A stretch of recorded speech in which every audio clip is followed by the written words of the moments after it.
علیکم ورحمۃ اللہ وبرکاتہ۔ ایک قوالی ہے جو کہ میں بھی اس پر اعتراض کیا کرتا تھا۔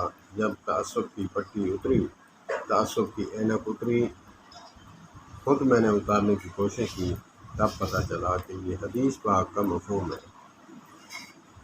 ساری جو قوالیاں ہیں اس کی تائید میں نہیں کر رہا، جو میں ابھی بات کرنے لگا ہوں۔ یثرب کے والی سارے نبی تیرے درد سوالی، شاہ مدینہ شاہ مدینہ۔ یہ جو حدیث پاک ہے کہ قیامت والے دن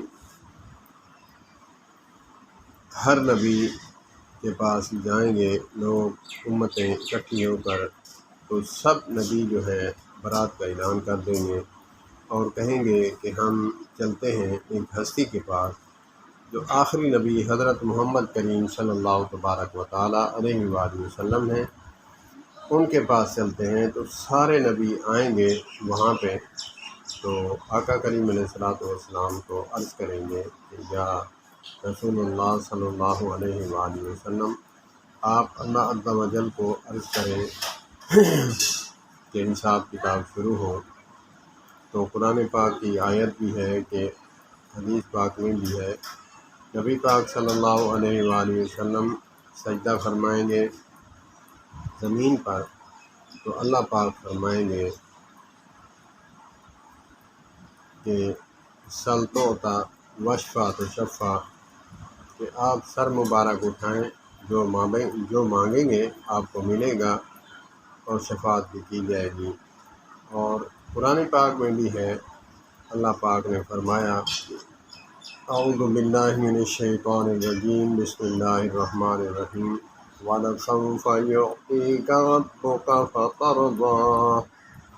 سبحان اللہ۔ علماء فرماتے ہیں کہ وَلَسَوْفَ يُعْطِيكَ رَبُّكَ فَتَرْضَىٰ، وَلَسَوْفَ يُعْطِيكَ، آپ جو مانگیں گے آپ کو عطا کیا جائے گا، آپ راضی ہو جائیں گے۔ تو اس حدیث پاک کا مفہوم میں اس قوال نے کہا ہے کہ شاہ مدینہ، یثرب کے والی، یثرب جو ہے مدینہ کا پرانا نام تھا۔ جب نبی پاک صلی اللہ علیہ وآلہ وسلم تشریف لائے تب جو ہے اس کا نام مدینہ منورہ پڑ گیا۔